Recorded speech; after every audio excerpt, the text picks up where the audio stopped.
इस तरह के क्वेश्चंस आपने देखे और पढ़े होंगे। ये सब बिलोंग करते हैं ओपिनियन राइटिंग या ओपिनियन एसे से। ओपिनियन राइटिंग सीखने से आपको क्या फायदे मिल सकते हैं? आप अपनी एग्जाम्स और टेस्ट में नुमाया पोजीशन हासिल कर सकते हैं, क्योंकि ज्यादा क्वेश्चंस ओपिनियंस बेस्ड होते हैं एग्जाम्स और टेस्ट में। आप अपनी पर्सनल ब्लॉग्स चला सकते हैं या आप अपनी स्टैंड अलोन जॉब ढूंढ सकते हैं, क्योंकि ओपिनियन राइटर्स की बहुत ज्यादा अपॉर्चुनिटी है।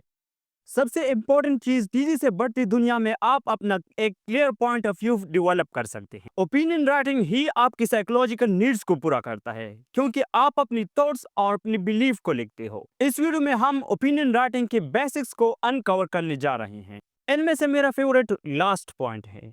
ओपिनियन राइटिंग अपनी व्यूज को लिखने का एक तरीका है। इसमें किसी टॉपिक के बारे में आप अपनी पर्सनल थॉट्स या पॉइंट ऑफ व्यू को एक्सप्रेस करते हो। ओपिनियन राइटिंग में सिर्फ लिखना नहीं होता, इसमें आप अपनी राइटिंग को सॉलिड रीजंस और एग्जांपल्स के साथ सपोर्ट करते हैं। जैसे कि आप किसी दोस्त से बात कर रहे हो, लेकिन थोड़ा प्रोफेशनल अंदाज से। ये ओपिनियन राइटिंग के टाइटल में दो पार्ट्स है, opinion and writing. So what is an opinion?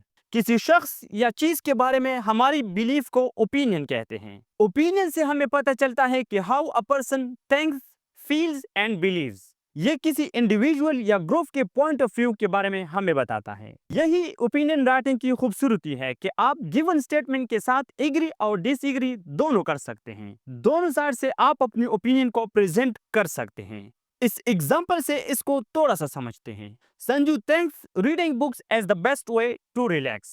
Urooj thinks listening to music as the best way to relax. इन दो अपोजिट स्टेटमेंट्स में हमें दो अपोजिंग ओपिनियन मिलते हैं, जो कि how to spend free time के बारे में है। दूसरा पॉइंट राइटिंग है। जब हम इन बिलीव्स को रिटन फॉर्म में प्रेजेंट कर दे तो इसको हम ओपिनियन राइटिंग कहते हैं। ये कुछ मेन क्रक्स है जिसे कि आपको ओपिनियन राइटिंग के बॉडी के बारे में पता चल जाएगा कि इसमें आपने अपनी ओपिनियन को लिखते वक्त किन बातों का ख्याल रखना है। ओपिनियन राइटिंग में आपने अपनी ओपिनियन को क्लियरली एक्सप्लेन करना है। आपकी स्टांस में कोई कंफ्यूजन नहीं होनी चाहिए कि आप उस स्टेटमेंट से एग्री करते हो या डिसएग्री करते हो, या आप उस स्टेटमेंट को किस तरह से देखते हो। ओपिनियन को क्लियरली एक्सप्लेन करने के बाद आपने इन्हें रीजंस के साथ सपोर्ट करना है। नॉर्मली प्रोफेशनल राइटिंग में एक पैराग्राफ में एक ही रीजन होती है। यह आपकी नीड्स पर डिपेंड करता है कि आप किस लिए और कितना लिखते हो। अगर आप किसी और टेस्ट या आइल्स के लिए लिखते हो तो उधर एक पैराग्राफ में एक ही रीजन होती है। आप अपनी नीड्स और पैराग्राफ के हिसाब से अपनी रीजंस को एक्सपेंड भी कर सकते हैं। To stay to the point 2 या 3 रीजन प्रोवाइड कर दे, जो कि इस हिसाब से आपके 2 या 3 बॉडी पैराग्राफ्स हो जाएंगे, जो कि काफी है। अभी सवाल यह है कि आपने ओपिनियन स्टेटमेंट भी लिख दिया और इसके लिए 2-3 रीजन भी सेलेक्ट कर दिए, लेकिन आपने इन रीजंस को एक्सप्लेन कैसे करना है? आप अपने रीजन को फैक्ट्स के साथ एक्सप्लेन कर सकते हैं, या कोई एग्जांपल्स हो, अगर आपने कोई एग्जांपल्स उसके मुताबिक कुछ पढ़ा हो तो वो दे दे।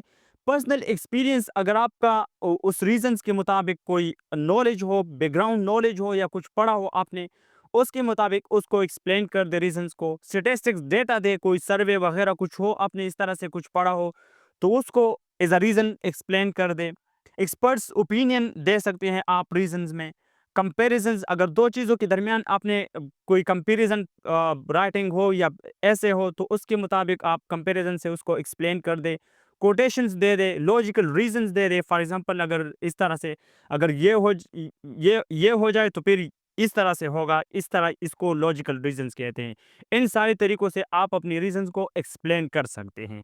इसके अलावा आप ओपिनियन राइटिंग में फॉर्मल और सिंपल लैंग्वेज यूज करें, अपने टेक्स्ट को ऑर्गेनाइज कर दे, इंट्रोडक्शन, बॉडी और कंक्लूजन इस तरह से इस पार्ट्स में डिवाइड कर दे इसको। राइटिंग स्टार्ट करने से पहले कोई रफ ड्राफ्ट या स्केच तैयार कर दे। इससे आपको हेल्प मिलेगा कि आपने कौन सा पॉइंट कहां पर लिखना है। स्लैंग लैंग्वेज यूज ना करें। अपनी राइटिंग में लिंकिंग वर्ड्स यूज कर ले, ताकि एक पैराग्राफ दूसरे पैराग्राफ से वेल कनेक्टेड हो और हर एक रीजन उसके एक्सप्लेनेशन से स्मूथली लिंक्ड हो। ये कुछ स्टार्टर्स है जो आपको ओपिनियन राइटिंग स्टार्ट करने में हेल्प करता है। इनको हम कॉमनली स्टार्टिंग फ्रेजेस कहते हैं। अगर आपकी राइटिंग कुछ कंपैरिजन टाइप की हो तो इन फ्रेजेस को यूज कर सकते हो। स्टेटमेंट से एग्री और डिसएग्री करने के लिए ये फ्रेजेस यूज करें। ओपिनियन राइटिंग के बेसिक्स तकरीबन हम कवर कर चुके हैं। ये थोड़ा सा प्रैक्टिकल स्टेप है। How to start opinion writing. Start with your opinion, यानी अपना ओपिनियन स्टेटमेंट दो। ओपिनियन को सपोर्ट करने के लिए रीजंस प्रोवाइड कर दो, रीजन को लॉजिकली एक्सप्लेन कर दो। ऊपर मैंने आपको तरीका बताया कि आपने रीजंस को एक्सप्लेन कैसे करना है। नेक्स्ट वीडियो का टॉपिक हमारा रहेगा how to write an opinion ऐसे। अभी के लिए आप स्क्रीन पर मौजूद किसी एक वीडियो पर क्लिक कर दे, डिस्कशन को उधर कंटिन्यू करते हैं।